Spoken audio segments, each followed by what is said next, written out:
Good morning tout le monde et bienvenue dans un épisode spécial. Aujourd'hui je partage avec toi tous mes paramètres pour le A7 IV, comment je le configure, quels sont les paramètres que j'utilise, ce pour la photo et pour la vidéo. Je veux vraiment essayer de lever un petit peu tous les secrets pour toi et d'aller à travers tous les menus pour que tu puisses prendre les meilleures photos et vidéos. Et si tu ne me connais pas, mon nom est Pierre Tellenberg, je suis un photographe d'aventure et de voyage et le créateur de la méthode de 30 jours pour des photos pro, une méthode pas à pas pour faire passer sa photographie au niveau supérieur de manière simple et efficace sur 30 jours. On en reparlera un petit peu après, il y a un lien dans la description. Ne t'inquiète pas si tu veux participer ou en apprendre plus. Le plus important maintenant, ça va être de me dire si tu as le A7 IV dans les commentaires. Si tu l'as, peut-être qu'il y a des points sur lesquels tu n'es pas encore sûr, tu sais pas à quoi certaines fonctionnalités servent.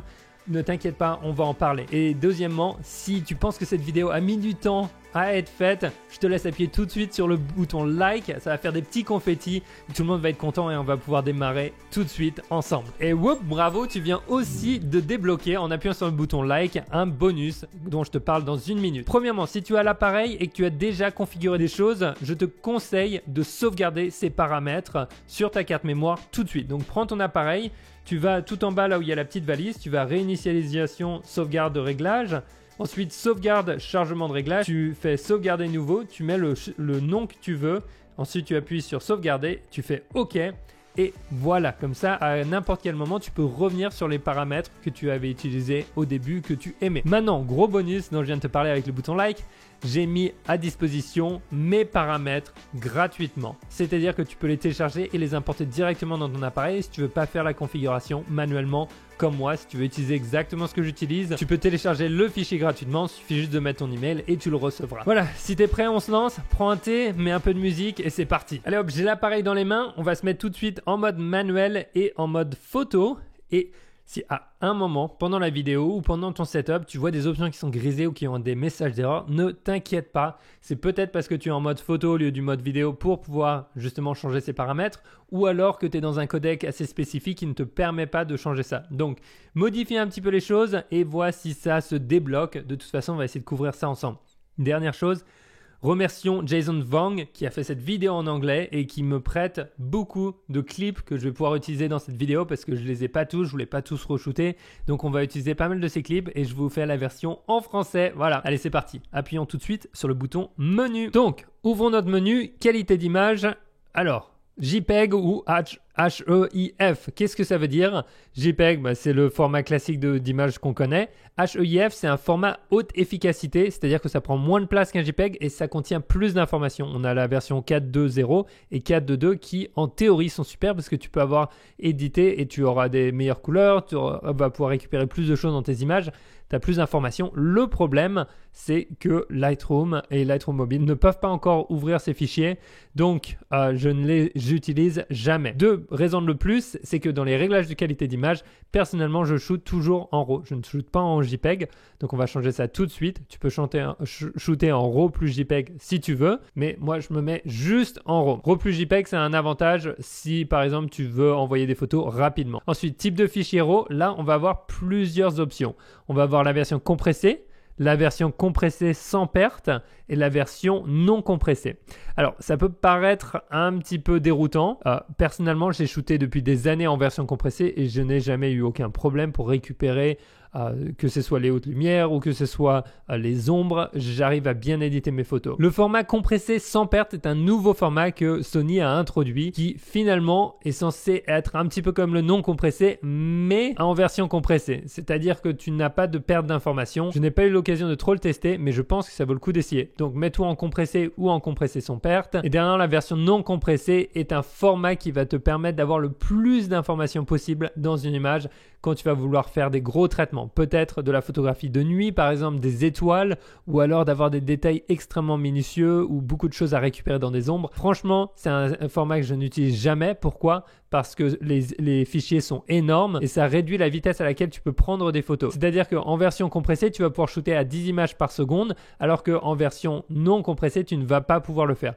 Donc, clairement, si tu shootes du sport, ou de l'action, tu vas vouloir shooter déjà en version compressée. Donc voilà, la non compressée, honnêtement, j'ai jamais eu de problème avec la version compressée, donc ne vous prenez pas la tête. Vous pouvez faire un essai perso si vous voulez. Pour moi, ça m'a suffi dans toute ma carrière. Ratio, on va le laisser en 3:2. Il y en a qui aiment changer, mais perso, c'est toujours 3:2, c'est le classique. Format de fichier vidéo, on va en parler tout à l'heure quand on passera en vidéo. Le APS-C 35 prise de vue, c'est-à-dire que ça va faire un recadrage dans notre image pour simuler une version APS-C d'un capteur. C'est-à-dire qu'on va gagner à peu près 1,5 fois en zoom, mais on va perdre en qualité d'image en photo. Par contre, en vidéo, on ne va pas perdre de qualité d'image. Ça peut être intéressant en vidéo, mais en photo, personnellement, je préfère recadrer après.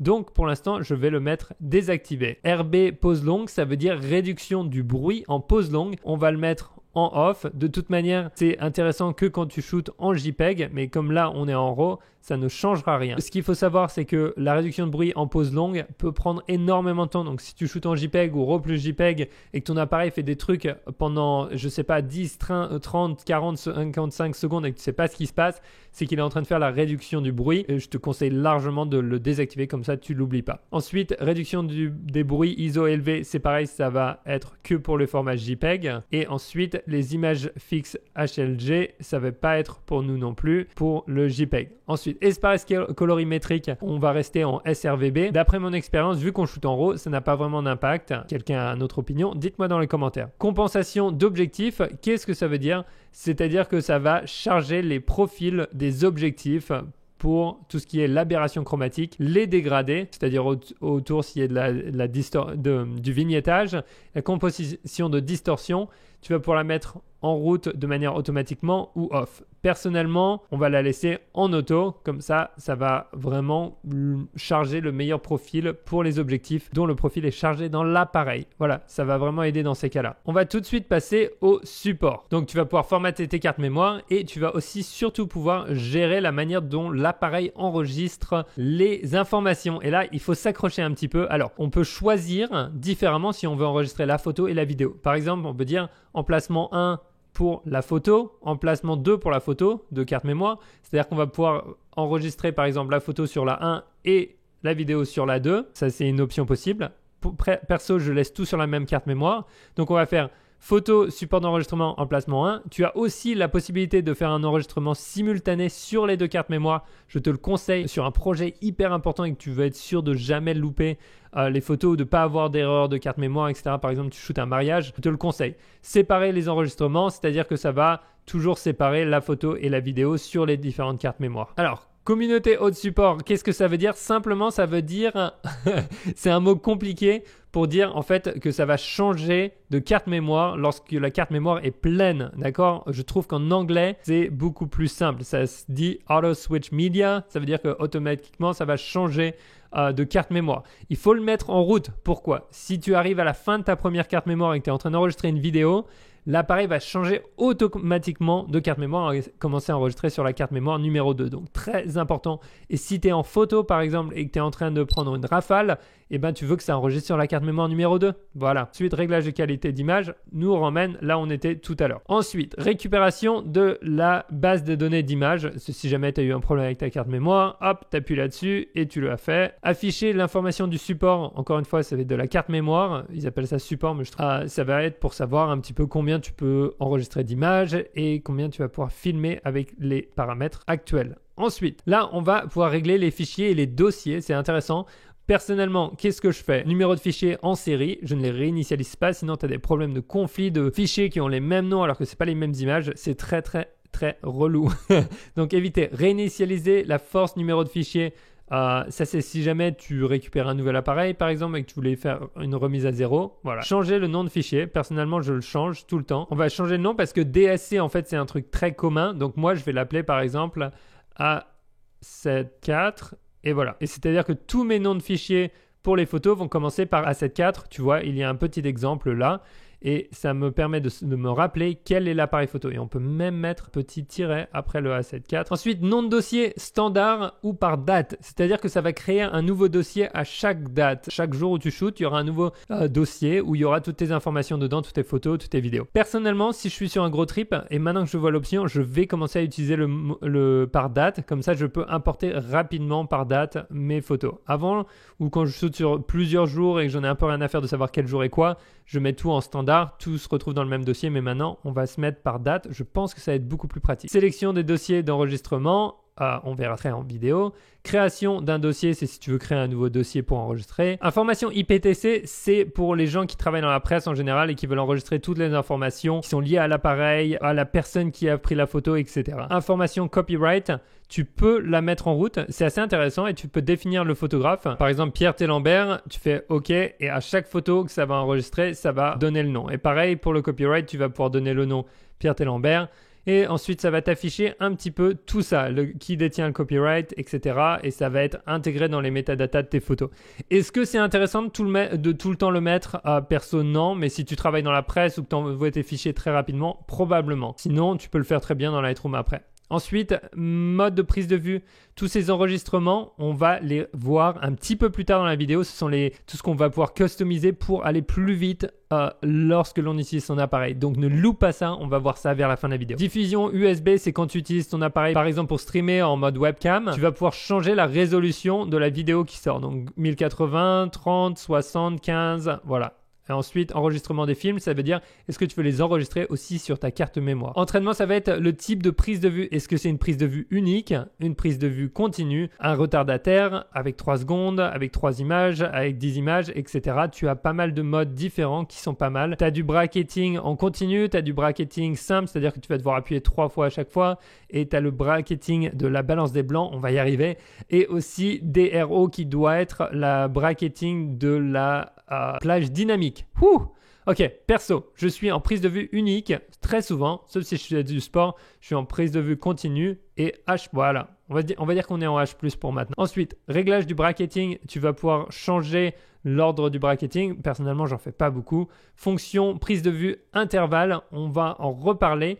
Mais c'est là que tu vas pouvoir prendre des photos à certains intervalles. Donc, si tu le mets en route, toutes les photos, à partir du moment où tu vas appuyer sur ton obturateur dans le futur, ça va passer directement en prise de vue intervalle. D'accord? Si tu regardes là sur l'écran, on le voit, il y a un espèce de petit cercle avec des flèches qui dit 3 secondes. Finalement, si tu veux, quand tu veux que la prise de vue démarre, et l'intervalle entre chaque photo, 3 secondes, 4 secondes, 5 secondes. Et il va te dire, en fonction de ça, le temps que va prendre l'appareil pour faire toutes ces photos. Si tu prenais 1000 photos, par exemple, tac, et que tu mettais un intervalle de 3 secondes, tu vois qu'il te faudrait 51 minutes. C'est très bien pour faire un time-lapse, si tu veux, en très haute qualité, d'accord? Ce qui est important, ça va être de changer la sensibilité de AE qui va être l'auto-exposition. Tu veux qu'elle soit faible, moyenne ou élevée.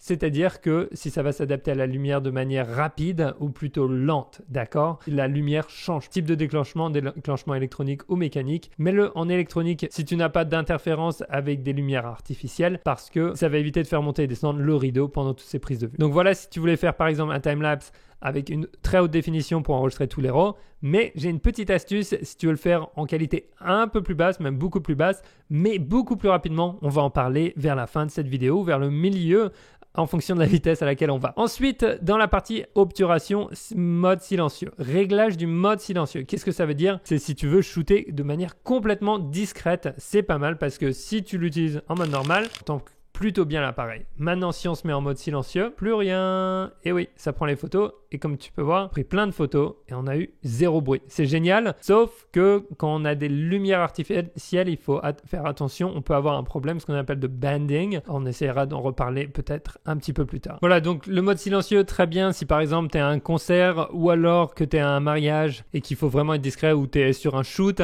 et que tu peux pas faire de bruit. D'accord? Sinon, la plupart du temps, si tu as un problème sur tes images, qu'elles sont un peu bizarres, que tu vois des raies de lumière chelous, chaque fois va vérifier que ton mode silencieux est bien désactivé. Tu es en déclenchement mécanique dans cette situation parce que ça vient souvent de là.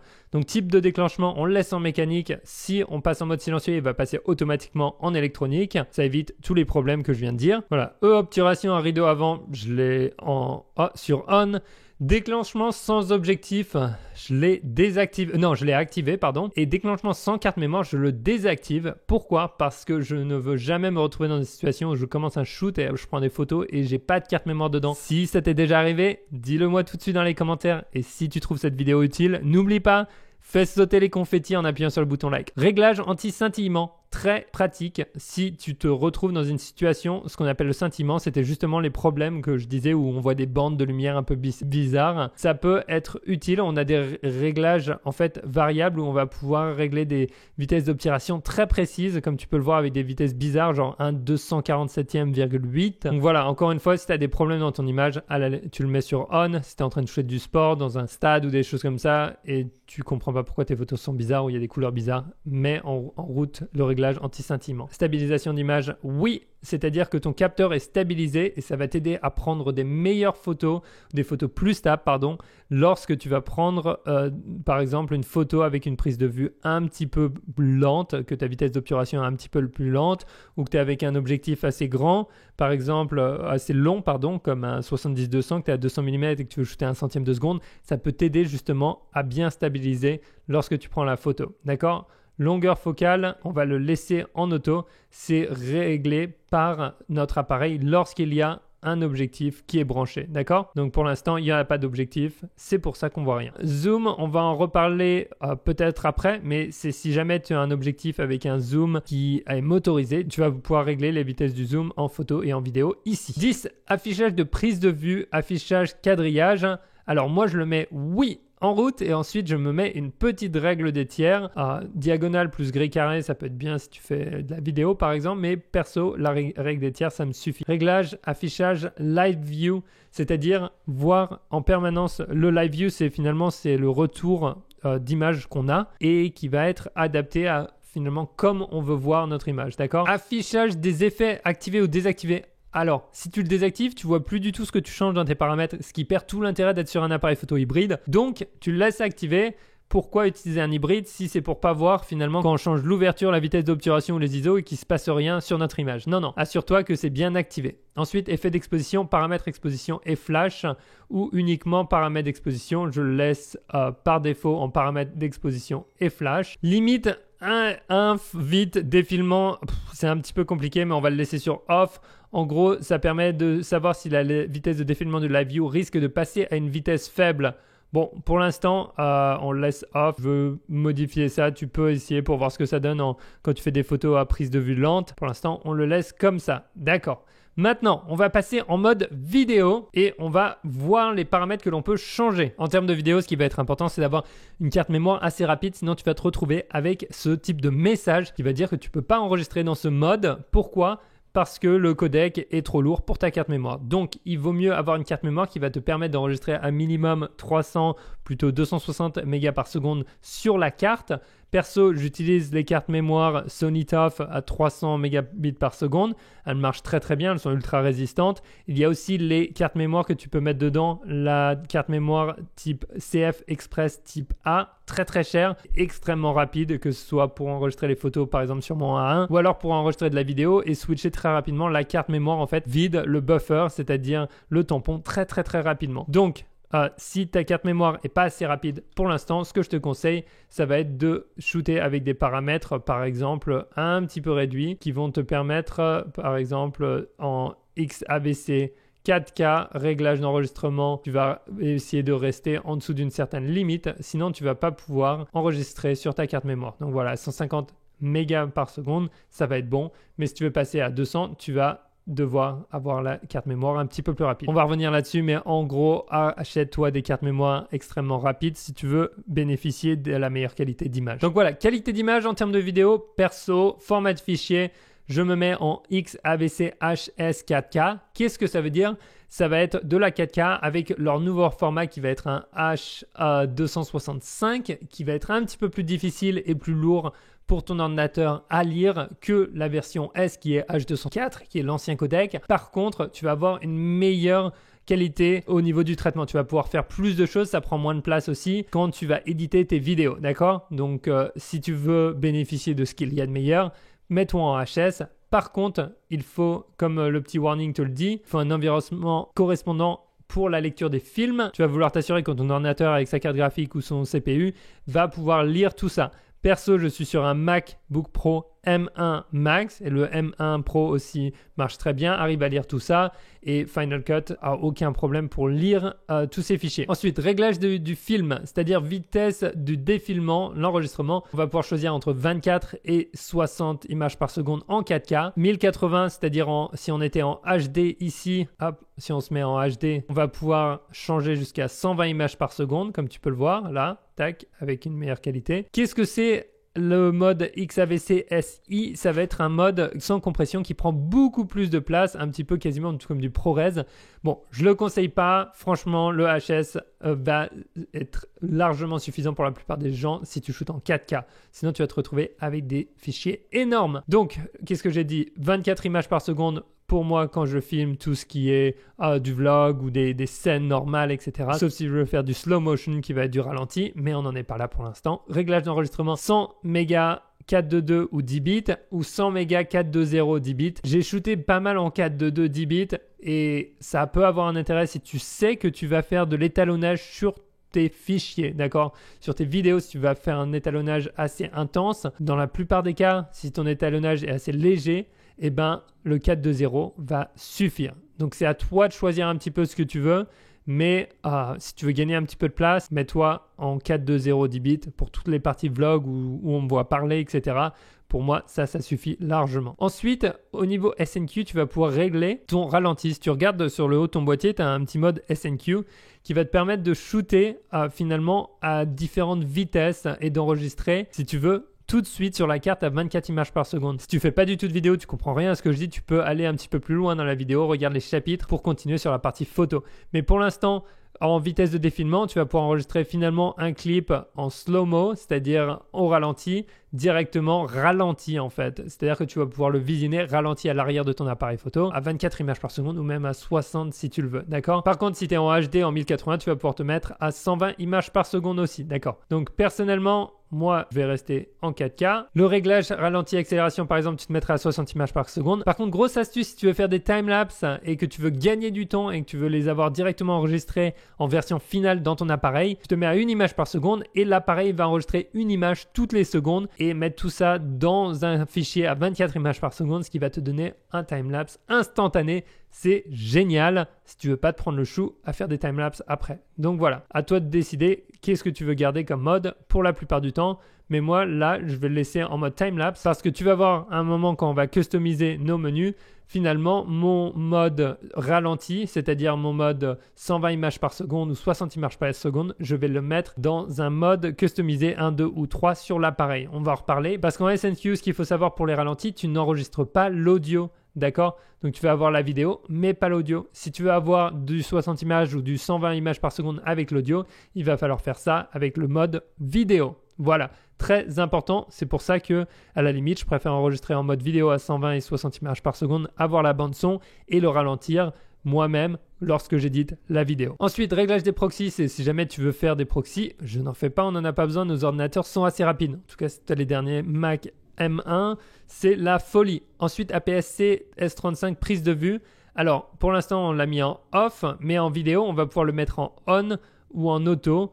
Surtout, on va régler ça plus tard avec un bouton pour que rapidement, on puisse finalement zoomer de 1,5 fois dans notre image sans perte de qualité. On va voir ça dans quelques minutes, ne t'inquiète pas, lorsque l'on va customiser l'appareil. C'est très pratique si tu n'as pas de zoom, si tu es sur une focale fixe et que tout d'un coup tu fais passer de, par exemple, 16 mm à 24. Ok, compensation de variation, je la mets en route. Alors ça, c'est une nouvelle option pour ceux qui shootent la vidéo, qui te permet en fait de compenser les petites variations d'autofocus ou plutôt de focus lorsque tu fais de la vidéo, et ce avec les objectifs Sony principalement. Ils sont compatibles avec cette nouvelle fonctionnalité. Par exemple, si tu as déjà vu l'objectif qui varie un petit peu, en fait ça va venir compenser un petit peu tout ça, le focus. Voilà, j'ai pas encore trop joué avec, j'ai pas encore trop vu d'exemple, Jason en a filmé, tu vas pouvoir voir tout ça. Voilà pour la qualité d'image. Ensuite, les fichiers, réglage des fichiers pour la vidéo.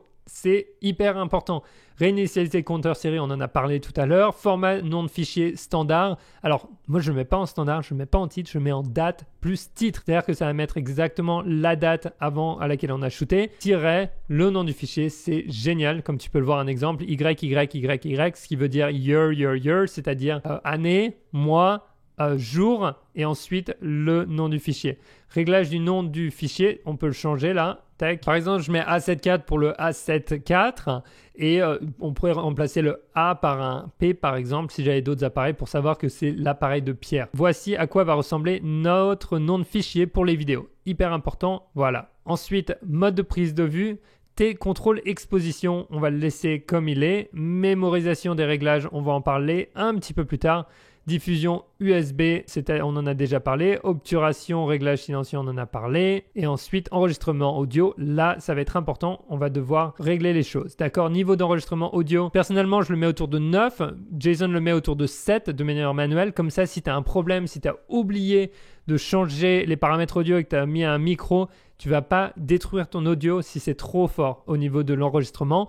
Par contre, si c'est trop faible, tu peux toujours le booster et tu peux en général récupérer un petit peu ton audio. Voilà, donc quand tu es en mode customisé, il faut se rappeler que ça va enregistrer les paramètres que tu as réglés lors de l'enregistrement du customisation. On va en parler dans 2 secondes. Donc si tu as des niveaux audio, il faut absolument revenir dessus et changer les choses. Chrono, sortie, direct audio, c'est finalement si tu veux la synchronicité. Franchement, touche à ça que si tu sais ce que tu fais. Personnellement, je le laisse en direct. Réduction de bruit du vent, je la désactive généralement. Et affichage du niveau audio on. Très important, comme ça on peut le voir finalement sur notre écran ce qui se passe, d'accord? Voilà, et une dernière chose, la réduction du bruit de vent, ça peut être cool en théorie, mais le son est un petit peu horrible.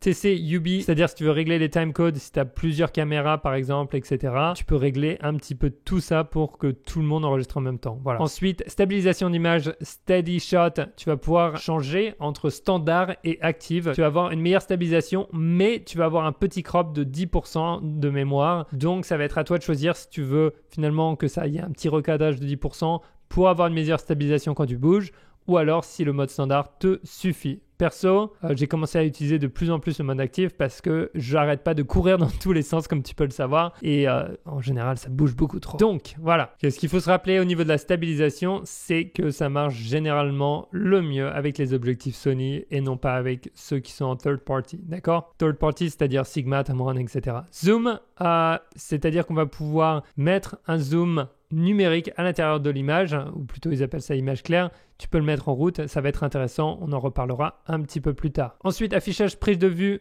oui, en route. En vidéo, moi, je vais avoir les diagonales et les grilles carrées. Affichage évident pendant l'enregistrement, mets-le en route parce que ça peut vraiment te sauver, ça va faire un énorme carré rouge autour de ton image qui va te montrer que tu es en train d'enregistrer. Donc affichage de marqueur, tu peux mettre un marqueur central, un marqueur d'aspect. Il y en a qui aiment bien se mettre en 235e 1 pour justement avoir un aspect un peu cinématique pour voir exactement à quoi ça va ressembler. Ok, on passe aux ISO, à la correction d'exposition, la balance des blancs, tout ça en photo, en vidéo, d'accord, pour les deux. Donc les ISO, par exemple, pour la photo et la vidéo, on va pouvoir choisir si on veut shooter en ISO auto, etc. quand on est en manuel. Ce qu'il faut savoir, c'est qu'ici, tu peux changer la plage des ISO auto. Si tu veux que tes ISO auto, ils commencent plus haut ou plus bas, tu vas pouvoir les changer là. Par exemple, ISO 32000, où tu peux monter jusqu'à 200 000. Mais personnellement, moi, ce que je te conseille, c'est de rester autour de 12 800. Perso, j'ai déjà shooté jusqu'à ISO 25600 et c'est pas un problème pour moi de l'utiliser. Donc, je vais mettre ma plage d'ISO max à 25 600. Très bien. Voilà, ce sera pour la photo et pour la vidéo. Maintenant, limite de la plage d'ISO que tu vas pouvoir sélectionner manuellement. C'est un petit peu bizarre ça. Tu peux sélectionner une plage jusqu'au max. Moi, je vais la mettre du minimum au maximum. Pourquoi la limiter? Je ne suis pas trop sûr. Comme ça, quand tu vas aller dans tes menus et que tu vas changer par exemple ton ISO, eh ben, tu vas pouvoir choisir jusqu'à 204 000. Ou même, tu vois, ces modes qui sont étendus. La qualité est clairement pas la même, mais dans certaines situations, ça peut t'aider. Par exemple, avec le A7S III en mode étendu, j'ai shooté les étoiles en pleine nuit en vidéo. Correction d'exposition, là, on va toucher à rien. Mesure, mode de mesure. Personnellement, je suis en mesure multi la plupart du temps. d'accord? Tu peux te mettre en mode tout écran, c'est-à-dire que l'appareil prend tout en écran, ou alors ton clair, ça va faire une mesure d'exposition et ça va exposer uniquement pour les tons très clairs, qui est plus lumineux, mais j'aime bien finalement ce qui est assez équilibré en mode multi. Ensuite, visage multi-mesure, c'est-à-dire que est-ce que ça va prendre en compte le visage? On va mettre oui. Point spot mettre, lien au point focal ou au centre. Personnellement, je le laisse au point focal, c'est-à-dire que si je me mets en mode de mesure point, je veux que le spot il soit lié à mon point focal. C'est-à-dire que je veux finalement lier le point focal, là où le focus va se faire, avec mon point de mesure. Tu peux les laisser indépendants aussi, ça peut être intéressant. AEL avec déclenchement, c'est-à-dire que ça va bloquer l'auto-exposition lorsque l'on va déclencher. Tu peux le laisser en auto, en on et en off. Je le laisse en auto, honnêtement. Si jamais tu as un flash, on n'a pas de flash là. Balance des blancs, perso, je la laisse en auto. Et ce que tu vas pouvoir faire, c'est régler les tons si tu les veux un petit peu plus magenta, un petit peu plus vert, un petit peu plus bleu. Voilà, je le laisse en auto la plupart du temps. C'est un paramètre intéressant, réglage de priorité de la balance des blancs. Standard, ambiance et blanc va te permettre finalement de choisir si tu veux que l'appareil décide plus sur la balance des blancs comme il l'a fait jusqu'à présent, ou alors si tu veux qu'il se concentre plus sur l'ambiance ou sur avoir des tons vraiment blancs, faire ressortir le blanc. Je te laisse essayer ça en fonction de situation. Peut-être que ça vaut le coup de changer si par exemple tes images sont trop jaunes le soir ou qu'elles sont trop bleues par exemple. Tu vas pouvoir dire à l'appareil, écoute, occupe-toi plus des tons ambiants ou alors des tons blancs. Voilà. Ensuite, verrouillage de la balance des blancs lors des déclenchements. Personnellement, je vais le mettre en prise de vue en continu. Je veux verrouiller la balance des blancs. Pourquoi? Pour pas que toute ma série d'images ait une balance des blancs différente. Ensuite, couleur, ton, optimisation de la plage dynamique. Tu peux le mettre en route. Ça va être bien pour tout ce qui va être la vidéo. En photo, vu qu'on shoot en RAW, ça ne nous intéresse pas. Ensuite, là, on va avoir l'apparence créative. C'est là que ça devient intéressant. Tu vas pouvoir jouer un petit peu avec l'image, à quoi elle ressemble. D'accord? Donc, je te laisse voir un petit peu les exemples. Personnellement, je suis en standard ou en standard modifié où tu peux baisser un petit peu le contraste, baisser les tons clairs, les tons foncés. J'ai shooté pendant très longtemps avec les contrastes baissés et la saturation baissée. Voilà, je faisais ça pendant longtemps, mais maintenant j'ai changé. Je shoot toutes mes vidéos avec un profil d'image et en général c'est le PP11 qui s'appelle S-Cinetone que j'aime bien. Jason te montre quelques exemples entre les différents types de profils. Honnêtement, j'aime le résultat qui sort de l'appareil. Je vois pas pourquoi je me prendrais le chou à aller étalonner des trucs compliqués. Le PP11 fait sortir quelque chose de très bien. On a aussi accès à des profils comme le S-Log 2, le S-Log 3 qui vont te donner finalement une énorme plage d'étalonnage possible. Mais perso, si je peux prendre directement dans mon appareil un résultat qui me plaît, autant le faire. Donc pour moi, c'est PP11, mais je te laisse essayer et puis tu verras un petit peu ce que ça donne. Alors à savoir, quand tu utilises un profil d'image comme PP11, tu n'as plus l'optimisation de la plage dynamique. Donc ça va être à toi de choisir si tu veux finalement l'optimisation de la plage dynamique ou pas. Voilà. Moi, je shoot pas mal en PP11, mais peut-être que je vais le reconsidérer si je veux avoir un petit peu plus de plage dynamique. Effet peau douce à désactiver, c'est horrible. On a l'impression que les gens ils sont passés sous Photoshop plusieurs fois. Affichage des zèbres. Alors les zébras, pardon. Les zébras, moi je les affiche. Pourquoi? À quoi ça me sert? Niveau de zébras, je les mets à 105 plus, à 100 plus, pardon. Les zébras, ça va me permettre de m'indiquer lorsque mes hautes lumières sont brûlées. Si je le mets à 70, ça va me dire que lorsqu'elles sont brûlées à 70% de la haute lumière, d'accord? C'est-à-dire qu'on est surexposé. Ça va montrer toutes les zones sur l'image qui sont surexposées. Moi, je le mets à 100 plus. Ça va vraiment m'aider lorsque je suis en manuel pour régler mes 3 paramètres, l'obturation, l'ouverture et les ISO. Allez, on continue. Accroche-toi, on y est presque. Mode de mise au point, AF automatique. Absolument, moi je le laisse en automatique. Non, pas du tout. Je le laisse en autofocus continu. Pourquoi? Parce que je shoot avec le bouton à l'arrière. Je fais la mise au point avec mon bouton à l'arrière, et je déclenche avec le bouton à l'avant. J'ai une vidéo en détail sur ce qu'on appelle le BBF, Back Button Focus. Tu pourras regarder un petit peu tout ça après si tu veux. Si tu ne sais pas comment l'utiliser, mets-toi en AF automatique. Tu peux regarder un petit peu comment ça marche ou sinon en AF continue. Perso, quand j'utilise le déclenchement sous l'index, c'est à l'avant de l'appareil, je suis en AF ponctuel la plupart du temps. mais comme je suis en PBF, je peux rester en AF continu tout le temps. C'est génial. Et si tu sais pas ce que ça veut simplement dire que ton autofocus se fait en continu lorsque tu appuies sur le bouton de mise au point. Regarde l'autre vidéo sur le BBF si tu veux en apprendre plus sur chacun de ces modes, ça va vraiment t'aider. Ensuite, réglage priorité dans mode AFS. Est-ce qu'on veut qu'en mode AFS, on déclenche tout le temps ou alors qu'on ait fait la mise au point? Perso, en AFS, c'est-à-dire en déclenchement simple, eh ben, je veux toujours que ma mise au point soit faite. Ensuite, lorsque je suis en AFC, je m'en fiche que la mise au point soit faite. Je veux que ça déclenche en permanence lorsque j'appuie sur le bouton de mise au point. D'accord? Et ensuite, sensibilité suivie. Là, personnellement, je laisse en 3 standard. Ça va être la vitesse à laquelle l'autofocus est réactif. 5 étant le plus réactif, 1 étant verrouillé apparemment. 2, ça va être lent et standard. Pour moi, standard, ça m'a suffi jusqu'à présent. Ok, illuminateur AF, on va le laisser en auto. Entraînement ouverture AF, on le laisse en standard. AF par déclenchement, non. On va le désactiver parce qu'on va se mettre en bouton à l'arrière. Ça, c'est ma configuration, d'accord? On appuie sur le bouton à l'arrière. Si je laisse ça, ça veut dire qu'avec le bouton de déclenchement, le petit half press, le bouton où on peut appuyer à moitié, tu sais, c'est celui qui est sous ton index, tu vas pouvoir faire ta mise au point en appuyant à moitié.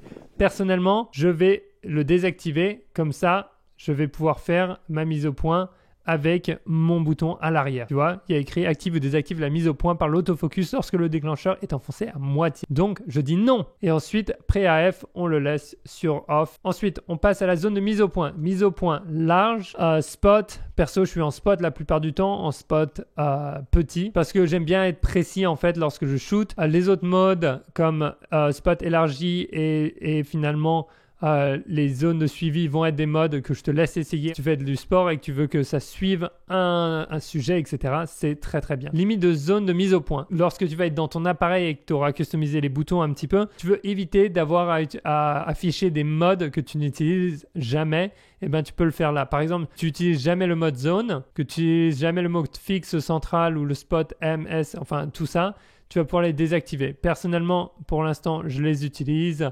à peu près tous en fonction des situations, sauf, j'ai envie de dire, le zone de suivi. Non, celui-là, je les utilise. J'ai envie de dire que c'est à la limite la zone que j'utilise pas et le fixe au centre. Voilà. Donc, si tu veux, tu peux ne pas l'afficher lorsque tu vas avoir les changements possibles. Perso, je le laisse. OK? Ensuite, commutation zone AF verticale horizontale, c'est-à-dire que est-ce que l'on veut que son point d'AF focus il change lorsqu'on détient l'appareil verticalement et horizontalement? Oui, j'ai envie que le point et la zone d'autofocus changent lorsque je tourne l'appareil. Qu'est-ce que ça veut dire? Ça veut dire que si je suis en portrait, je vais avoir un point de focus qui va être différent que lorsque je suis en mode paysage.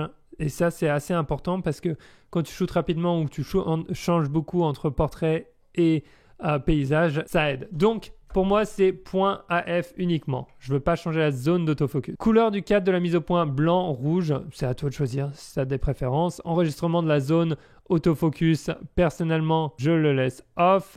Enregistrement de la zone d'autofocus, donc on laisse ça. Pour l'instant, on n'y touche pas. Suppression de la zone d'autofocus enregistrée, ça c'est si on en a enregistré une. Désactiver auto-zone AF, on laisse ça. Alors, affichage de la zone pendant le suivi, moi, je le mets en route comme ça. Lorsqu'on fait un shot de suivi, on voit en fait où est-ce que notre point il suit notre personne, ou plutôt notre sujet. Zone détection de phase, on le laisse comme c'est. Circulation du point focal, c'est-à-dire qu'il circule.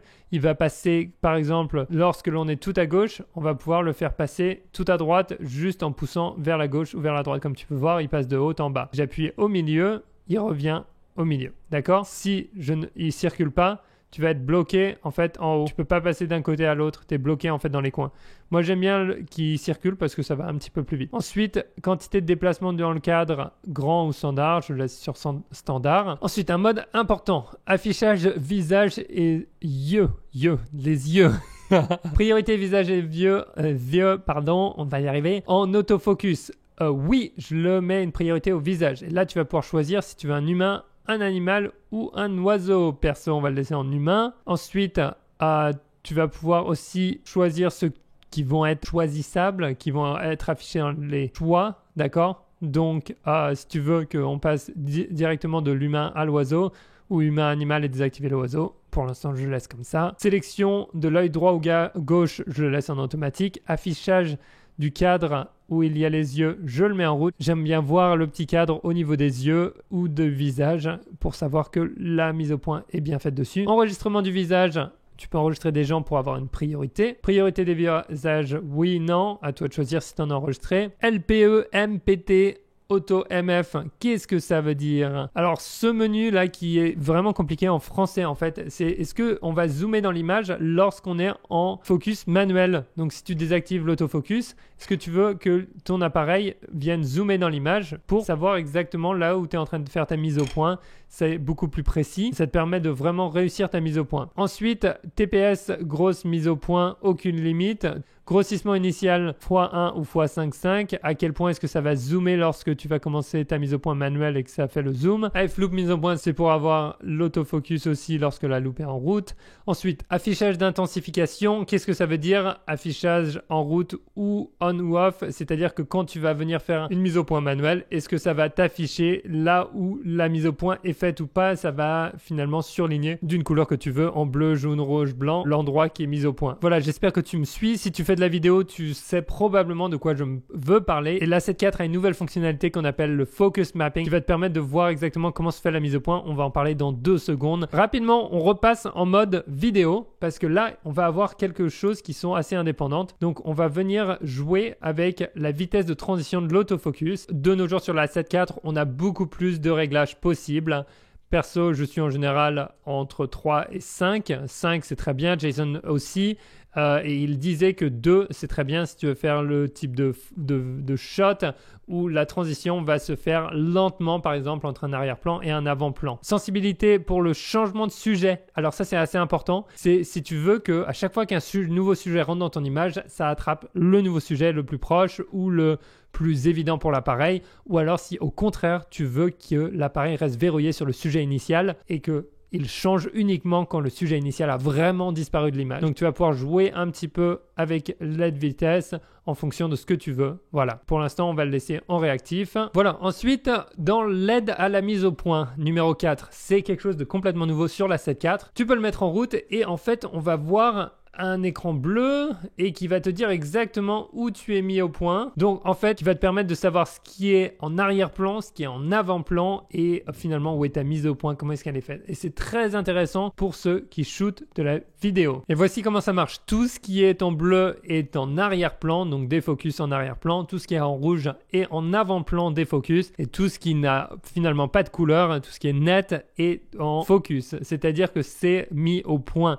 Désolé si j'arrête pas de dire focus, c'est un anglicisme, mais c'est beaucoup plus rapide à dire que mise au point. Voilà, pour l'instant, ça ne marche qu'en mode vidéo. Ce serait pas mal de l'avoir aussi en mode photo. Ok, on continue. Si tu veux, tu peux repasser en mode photo. On va continuer avec la partie lecture, cible de lecture. Ça, c'est par exemple si tu veux regarder les photos qui sont sur un autre emplacement. Mode de visualisation, vue par date, vue par dossier, vue par film. Ensuite, agrandir, agrandissement, etc. C'est si tu veux faire un agrandissement. C'est pratique. Protéger, si tu veux protéger une photo pour éviter qu'elle soit supprimée. D'accord, tu peux le faire. Notation, et ça c'est génial. Tu vas pouvoir noter des photos.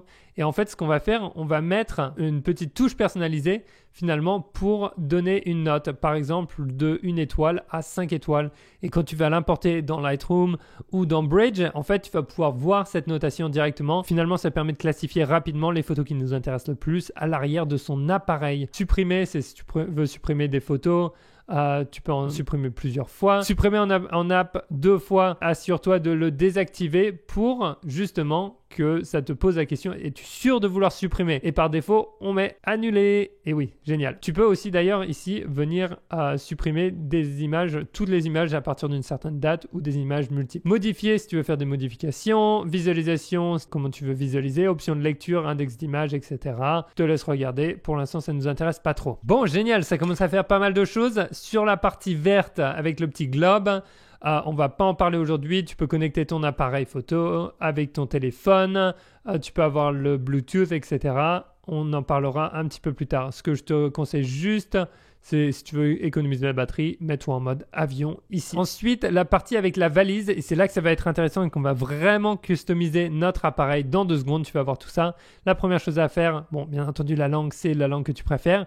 Réglage de la zone, date, heure, c'est important que tu règles finalement la zone horaire où tu es et s'il y a une heure d'été ou pas.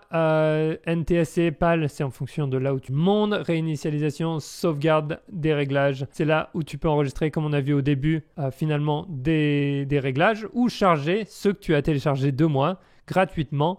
N'oublie pas le lien dans la description si tu veux télécharger les miens et les importer directement. Comme ça t'évite de faire toutes les pages une à une. Mais je pense que ça peut être une bonne idée de les apprendre aussi. Personnalisation de la manipulation, on va y revenir dans 2 minutes. Il y a beaucoup de choses à changer. On va juste changer quelque chose rapidement ici. Alors, ça va être réglages différents, iFix Films. Alors, qu'est-ce que ça veut dire? Ça veut dire réglages différents entre les images fixes et les films. Ils devraient mettre juste règles différents entre photos et vidéos. Mais bon, c'est-à-dire que tous ceux qu'on va sélectionner vont être indépendants. Et perso, qu'est-ce que je veux être qu'ils soient indépendants? Par exemple, quand je prends des photos par rapport à la vidéo, ça va être mon ouverture, ma vitesse d'obturation, mes ISO, correction d'exposition, je vais la modifier aussi. Mon mode de mesure, je vais le laisser le même.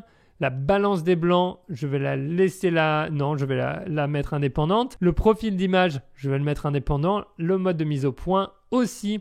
Pourquoi? Ça veut dire que quand je changerai entre le mode photo et vidéo, j'aurai pas besoin d'adapter les paramètres à chaque fois parce que quand je reste en photo, tous ces paramètres vont rester les mêmes. D'ailleurs, on peut même mettre le mode de mesure et quand je vais rester en vidéo, ils vont tous rester les mêmes aussi. Donc, si je passe par exemple d'un 50e de seconde en vidéo et que je shoot à un 250e de seconde en photo, lorsque je vais repasser en vidéo, j'ai pas besoin de rechanger de un 250e à un 50e, ce sera automatiquement un 50e parce que c'est indépendant. Réglage qui va s'afficher à l'écran, tu vas pouvoir choisir ce que tu veux qu'il soit affiché à l'écran avec l'exposition ou le délai d'attente, etc.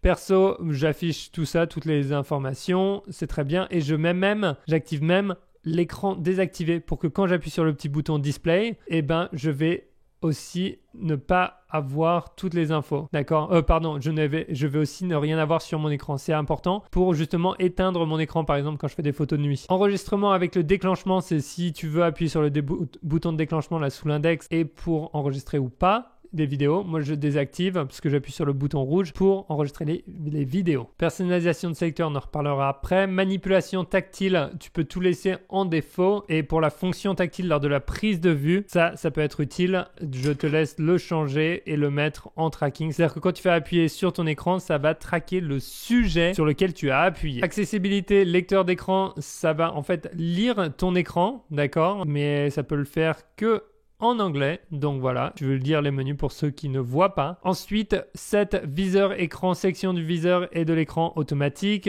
C'est là que si tu veux avoir juste le viseur ou l'écran à l'arrière, tu peux changer ça. Luminosité de l'écran, moi je le mets en manuel quand je suis à l'extérieur, je le mets à +2 par exemple. Luminosité du viseur, je le laisse en auto généralement. Température de couleur du viseur, je le laisse par défaut. Qualité d'affichage, je le change pour élevé. Et vitesse de défilement du viseur, je le mets en élevé. Pourquoi? Parce que je veux avoir tout ce qu'il y a de meilleur. Pourquoi ne pas le faire? Lorsque tu changes ta luminosité de l'écran, tu peux aussi passer en mode temps ensoleillé. Donc ça va être à toi de choisir un petit peu. Voilà, pour l'instant on va rester à 0. Et si vraiment il fait très lumineux dehors, tu peux passer en mode temps ensoleillé. Je pense que c'est vraiment pas mal ça. Donc voilà, à part ça, on va continuer. Option d'affichage. Affichage prise de vue restante. Moi je l'affiche tout le temps, c'est-à-dire ça va te dire combien de photos tu vas pouvoir prendre encore sur ta carte. Ensuite, affichage instantané, c'est-à-dire si tu veux revoir les photos après, désactive-le parce qu'on n'est pas là pour revoir les photos à chaque fois qu'on déclenche parce que ça fait perdre un temps fou, je trouve. Ensuite, écran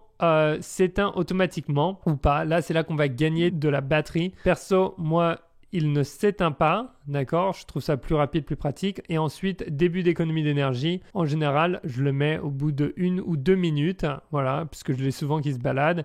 Il va se mettre en économie d'énergie au bout d'1 minute. Économie énergie par écran, les deux sont liés, on le laisse comme ça. Ça veut dire que finalement, quand on va ouvrir ou fermer l'appareil, l'écran à l'arrière de l'appareil en veille ou pas. Ensuite, température de hors tension, je le mets en élevé. Pourquoi? Parce que ça va permettre de changer la limite finalement à laquelle l'appareil va s'éteindre lorsqu'il change de température, lorsqu'il chauffe. Je fais OK, très bien, très bien. Ensuite, 10 options de réglage du volume. Ça, c'est quand on regarde une vidéo à l'arrière de l'écran. En général, je le mets au maximum parce que c'est pas hyper fort. Signal sonore, je les désactive. Je n'aime pas avoir des signaux sonores qui font bip bip à chaque fois que je fais une mise au point. Mode USB, on n'en a pas besoin pour l'instant. Sortie externe, ça c'est si tu es connecté à un HDMI et que tu veux, par exemple, afficher les informations sur l'HDMI. Qu'est-ce que ça veut dire? Ça veut dire afficher l'arrière de ton écran. Ensuite, option de réglage, mode d'éclairage vidéo, lien alimentation, fonction anti-poussière. Fonction anti-poussière, ça va être intéressant si tu veux garder finalement l'appareil protégé, le capteur protégé lorsqu'il est en hors tension. Le problème, c'est qu'on a ce petit warning. Il faut surtout jamais toucher le rideau qui est fermé lorsque tu es en hors tension. Et apparemment, Sony me disait que la plupart des retours qu'ils ont sur les rideaux, quand les gens les ont touchés. Donc, c'est à toi de savoir si tu veux le mettre en route ou pas. Personnellement, j'ai rarement des problèmes de trop de trucs sur l'écran, mais ça peut être une bonne idée si tu es dans un environnement avec plein de poussière, honnêtement. En Polynésie, ça aurait pu être utile. Ça m'aurait évité de postillonner sur l'appareil, de devoir faire une réparation ou plutôt un nettoyage d'urgence sur le terrain. Cartographie des pixels auto, on laisse ça comme ça, cartographie, et là la version, c'est pour voir quelle version tu as de l'appareil. On a vu pas mal de choses et on continue parce qu'on va régler l'appareil comme on veut maintenant, c'est-à-dire pour gagner énormément de temps avec tous les boutons. Je vais te montrer exactement comment je les paramètre. Tu vas voir, tu vas gagner pas mal de temps et si tu n'as pas téléchargé les paramètres déjà pour les importer, tu peux le faire maintenant. Le lien est toujours dans la description, tu mets ton email et tu les reçois. Ça va te faire gagner toute la customisation à la main. Mais après, ça peut être une bonne idée pour toi, encore une fois, de prendre le temps. Es-tu prêt? C'est parti, customisation. Allez hop, c'est parti. La personnalisation, la manipulation de l'appareil photo est hyper importante. Ça te permet de faire gagner beaucoup de temps quand tu shootes sans avoir à retourner dans les menus. On va commencer tout de suite par le réglage du menu FN, fonction, un petit bouton rapide qui te permet d'avoir des touches rapides sans avoir à retourner dans les menus à chaque fois. Essaye de ne pas les avoir trop différents entre photo et vidéo, c'est ce que Jason disait. Pourquoi ? Pour ne pas que tu sois confus lorsque tu changes d'un mode à l'autre si tu fais beaucoup le jonglage entre la photo et la vidéo. Ça aide vraiment d'être assez finalement identique entre les deux. Voici mes réglages en photo et en vidéo. On va en parler en 2 secondes exactement à quoi ils servent. Tout de suite, en photo, ça va me permettre, l'entraînement, ça va me permettre de définir si je veux prendre une prise de vue unique ou à très haute vitesse ou si je veux être en retardataire. Ensuite, AFC. Ça va être si je veux changer mon mode de mise au point, mais comme je suis en back button focus, qu'on n'a pas encore défini, on va le définir dans 2 secondes, eh ben, je peux le laisser tel quel en face. Mais si jamais je veux me mettre en manual focus, c'est simple, en mise au point manuel. Pardonnez mon anglicisme. Zone de mise au point. Ça va me permettre de choisir où est-ce que je veux finalement faire ma mise au point sur mon image, si je veux un petit point ou si je veux une zone. Ça, c'est assez important parce que je change très souvent entre par exemple large ou suivi. Enfin bref, je l'utilise énormément. Balance des blancs, je pense que tout le monde connaît. Ensuite, mode de mesure, on en a parlé au début, quel type de mesure est-ce que je veux faire pour la lumière. Anti-flicker, alors ça c'est pour le scintillement si je veux qu'il soit en route ou pas, si jamais je suis dans un environnement un petit peu difficile. Mode silencieux, si je veux être discret ou pas, rapidement j'y ai accès. Tac. Ensuite, mon profil d'image, plus pour la vidéo, mais je le laisse là aussi. On peut le mettre en off ou en on. Et si on le désactive, on va pouvoir changer aussi l'apparence créative. D'accord? Mais honnêtement, standard, c'est génial. Et si tu te mets en PP11, ça n'a plus trop d'intérêt. Alors, ensuite, Steady Shot, ça va être si on va être la stabilisation en photo, si on veut la désactiver ou pas. Par exemple, si on prend une pause longue lors de photos de voie lactée, etc., on va vouloir le désactiver si on est sur un trépied. Faire un timelapse, ça va être rapide avec la prise de vue à intervalle juste ici. Et voici pour la photo. Donc, n'oubliez pas, ça va nous donner un intervalle et prendre des photos en RAW, mais le petit truc, si on veut shooter plus rapidement pour nos prises de vue, on peut se mettre en SAQ et changer ça à 1 image par seconde et en timelapse plus rapide. Voici en vidéo mon menu fonction rapide, niveau d'enregistrement audio essentiel, absolument à voir tout le temps, d'accord, et vérifier que tout est bien. Mode de mise au point, on vient d'en parler, c'est la même chose qu'en photo. Zone de mise au point, c'est la même chose. Balance des blancs, pareil. Mode de mesure de la lumière, important. Et n'oublions pas que tous ces paramètres seront définis indépendamment en photo et en vidéo. Donc c'est génial. Point de vue scintillement, il est là aussi. Focus map, on en a parlé. Carte de mise au point, c'est si on veut que tout s'affiche en bleu ou rouge en fonction de si on est mis au point à l'avant ou à l'arrière. Profil d'image, on va pouvoir changer ça très rapidement pour justement venir jouer avec nos apparences. Ensuite, Active Shot, c'est-à-dire si on veut voir la stabilisation, c'est bien de l'avoir à portée de main si on veut passer de standard ou si on veut le désactiver, si on veut économiser les 10% de recadrage. Ensuite, AF, vitesse de transition d'autofocus, ça va être important de l'avoir d'accès rapidement pour justement, si on a des types de clichés qu'on prend, changer cette vitesse de transition, d'accord? Et bien entendu, la sensibilité par rapport au nouveau sujet qui va apparaître dont on a parlé tout à l'heure. Voilà pour mon menu fonction. Allez hop, on continue, on va passer au réglage personnalisé justement des autres boutons sur l'appareil. Et comme tu peux le voir, chaque bouton s'affiche sur l'écran, c'est plutôt bien fait. Donc les réglages sur l'appareil des différents boutons, c'est assez important. Tu vas pouvoir les régler indépendamment en photo et en vidéo. Par défaut, ça va suivre tout ce que tu as réglé en photo, en vidéo. Tu vas voir, on va commencer tout de suite par ceux en photo. Alors premièrement, le petit bouton 1 que tu vois en haut à droite, le AEL, en fait ça va être appelé et relâché. Ça va te permettre de bloquer ton exposition. Par exemple, si tu shootes beaucoup en priorité à l'ouverture, tu vas bloquer l'exposition en regardant vers le ciel et quand tu vas te retourner vers ton sujet, tu vas avoir la même exposition. Et à la différence de celui qui le maintient, celui-ci, il te permet de le mettre on et off. C'est-à-dire que tu peux appuyer qu'une seule fois et ensuite tu peux libérer ton doigt pour appuyer sur le AF on qui va te permettre de faire la mise au point avec le bouton numéro 2. Le bouton numéro 2, c'est donc le AF activé, c'est-à-dire mon back button focus. On se rappelle, j'ai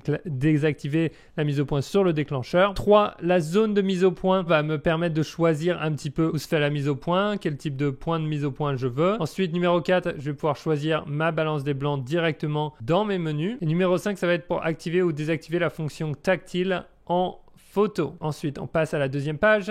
Les boutons à l'arrière, on va avoir standard mise au point, ça veut dire que mon point de focus va revenir au milieu. Luminosité de l'écran pour le bouton central qui va me permettre de changer rapidement la luminosité de l'écran. Entraînement, c'est-à-dire quel type de prise de vue est-ce que je veux? Est-ce que je veux que ce soit en rafale ou en simple? C'est exactement comme sur l'appareil par défaut. 4. ISO par défaut. Sélection, affichage, quadrillage. Numéro 5, si je veux changer mon affichage sur l'écran. Enregistrement de film, je touche pas. Numéro 2, ça va être une loupe pour toutes les fois où je shoot, par exemple en manuel, ou alors que je suis pas sûr si je suis bien mis au point, ça peut m'aider. Ensuite, le bouton qui est sur l'objectif, je l'ai mis directement à AF sur les yeux, c'est-à-dire que à chaque fois que je vais appuyer sur le bord de l'objectif, sur le bouton, ça va directement aller faire le focus sur un œil. Ça va en fait prendre le dessus sur tout ce qui existe autrement. D'accord? Et dernièrement, les petits sélecteurs, je touche à rien, sauf le dernier, le numéro 4, en fait, je l'ai réglé pour que ce soit l'ISO. Donc, c'est-à-dire que quand je vais tourner la petite bague à l'arrière, et ben, la petite couronne à l'arrière, je vais changer les ISO. Voilà. En vidéo, j'ai quelques réglages qui sont différents et ma configuration est un petit peu différente de celle de Jason aussi. Premièrement, je vais avoir la même chose, appuyer et relâcher pour l'auto-exposition. Ensuite, on va avoir appuyer et relâcher pour bloquer l'exposition avec le numéro 1. Deuxièmement, on va pouvoir passer du mode manuel à autofocus avec juste le bouton AF on à l'arrière. Très très pratique parce qu'en vidéo ça arrive souvent que l'objectif chasse ou alors qu'il y a un buisson, on veut faire une transition, enfin bref, et on veut finalement être en mise au point manuelle. Donc on peut faire sa mise au point et ensuite appuyer sur le bouton et paf, ça va la bloquer. Ensuite, numéro 3, ça va être pareil qu'en photo. Numéro 4, c'est pareil. Numéro 5, ça va être mon zoom. Ça va te permettre de faire un zoom dans ton image en fait. Si tu veux passer de 1 à 1,5 fois dans ton image, eh ben, c'est bien pratique. Ensuite, pour tous les boutons à l'arrière, on suit la même chose que en photo. Enregistrement du film pour numéro 1. Loupe mise au point pour numéro 2. Aussi très très pratique. Dernièrement, suivre perso, c'est-à-dire numéro 1. C'est aussi vraiment bien si tu veux en fait changer de sujet. Si par exemple tu es en mise au point centrale et que tu as un sujet qui rentre dans l'image, tu peux simplement appuyer sur ce petit bouton sur ton objectif et ça va faire la mise au point sur les yeux de la personne. Et dernièrement, les petits sélecteurs molettes, ils vont suivre la même chose qu'en photo et je garde mes ISO sur la 4 aussi, très important. Voilà, bon, on suit toujours maintenant les réglages touche perso lorsque l'on revoit des photos, c'est assez important. J'ai changé le numéro 1 pour pouvoir noter en fait mes photos avec 3 étoiles en allant sur un fichier par exemple et en appuyant sur le petit bouton C1, j'ai mis 3 étoiles directement et c'est très pratique si j'ai des photos que j'aime bien sur le terrain. Et si j'appuie sur C3, je vais pouvoir verrouiller l'image. Ça évitera de la supprimer si jamais on supprime des photos sur la carte mémoire par erreur. Et 3, je le laisse par défaut, c'est pour envoyer sur mon téléphone. Voilà, et il n'y a pas besoin de changer quoi que ce soit là. Bon, génial, on a tout configuré. Maintenant, on va sauvegarder quelques modes rapides. C'est là qu'il y a quelque chose d'important à connaître. Sur le A7 IV, on va avoir les modes photo, vidéo et SNQ qui vont être indépendants pour les rappels mode 1, 2 et 3. Qu'est-ce que ça veut dire? On va pouvoir enregistrer des modes personnalisés pour 1, 2 et 3 en mode photo, vidéo et SNQ. Ça nous fait beaucoup de combinaisons possibles, ce qui est génial. C'était pas disponible sur les versions d'avant, c'était pas possible. Donc, maintenant, on va faire un exemple ensemble. On va se mettre en SNQ et on va faire exactement comme Jason qui a une super idée. En fait, c'est d'avoir un mode 1 en SNQ qui va être du slow-mo, donc du ralenti, et un mode 2 qui va être un time-lapse rapide. D'accord? Si tu veux faire un petit time-lapse, ça va être hyper rapide. Donc, dans les réglages SNQ, le premier, ça va être de faire la ralenti, donc 60 images par seconde, 4:2:2, on va prendre la meilleure qualité. Hop, et ensuite, on va se mettre en 4K. Voilà, on va avoir 60 images par seconde, un ralenti de 2,5 fois. Maintenant, on va régler notre vitesse d'obturation à 1 125e de seconde, le double de ça. On va régler mon ouverture au minimum sur l'objectif et les ISO, on va les laisser à 100 et on va changer aussi la balance des blancs. On va pas la mettre en auto, on va la mettre en lumière du jour. Et voilà ce qu'on va faire maintenant. On va venir enregistrer ce paramètre. On va dans mode de prise de vue, mémorisation des réglages de prise de vue et on va l'enregistrer sur numéro 1. Voilà, maintenant c'est enregistré. Ensuite, on va enregistrer un nouveau. Donc pour ça, on va changer les paramètres avant de faire quoi que ce soit d'autre. On va aller dans qualité d'image. On a dit SNQ. On va se mettre en mode time-lapse, donc 24 images par seconde. Et là, on va mettre une image par seconde en vitesse de défilement. Les mêmes réglages qu'avant. Tac, vitesse de proxy. Par contre, ma vitesse d'obturation, eh ben, on va la laisser à un 250e de seconde par défaut, juste pour voir ce que ça donne. Les ISO, pareil, et lorsqu'on arrivera sur le terrain, on adaptera tout ça. Dernièrement, on balance des blancs comme ça, et la vitesse de focus, eh ben, tu sais quoi, on va se mettre en focus manuel, parce que quand on fait un timelapse, on veut pas que ça bouge le focus. Donc, maintenant, qu'est-ce qu'on va pouvoir faire? On va retourner dans les réglages, et on va faire mode de prise de vue, rappel, menu, réglage, prise de vue, et on va l'enregistrer en numéro 2. Voilà, c'est enregistré. Quand on revient en numéro 1, maintenant, on va être en slow-mo, c'est-à-dire en ralenti. Et quand on va se mettre en numéro 2, on va être en accéléré, en time-lapse. Ce qu'il faut bien faire attention, c'est que ces réglages se remettent à 0 à chaque fois que tu changes de mode, d'accord? Ils se remettent exactement à ce que tu as enregistré, donc tu veux peut-être faire attention à ça.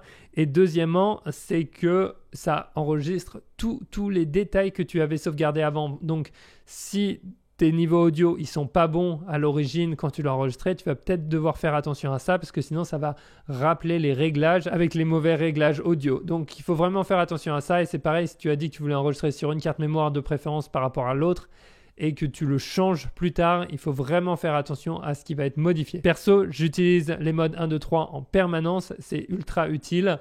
Maintenant, dans le fichier que je t'ai donné, c'est à toi de les faire. Je ne les ai pas configurés parce que ça va être vraiment dépendant de la manière dont tu shootes. Voilà, quasiment la dernière chose. Maintenant, les réglages de mon menu. Ajouter un élément. Ici, tu vas pouvoir rajouter des parties que tu utilises très souvent. Donc, par exemple, pour moi, ça va être les formats des fichiers. Tac, je vais l'ajouter là. Ensuite, je vais rajouter réglage des films. Hop, je le mets en dessous et je mets le SNQ. Je le mets là. Tac. Et il y en a un autre que je vais mettre aussi parce que je voyage souvent, l'option réseau qui va être le mode avion juste pour gagner de la batterie. Et en fait, tu sais quoi, je vais le mettre dans mon menu 2. Et dernièrement, je vais mettre aussi un autre, les réglages de la date et du temps. Pourquoi? Parce que j'essaie de synchroniser mes différents appareils ensemble. C'est toujours très utile. Voilà, je te laisse regarder mon menu final, mon menu raccourci final comme ça, si tu veux prendre un petit screenshot ou le faire, ou alors si tu as déjà le fichier. Et un truc intéressant à savoir, c'est que si tu vas afficher dans mon menu et que tu fais on, à chaque fois que tu vas appuyer sur ton menu, eh ben, tu vas revenir directement à tes favoris, ce qui peut être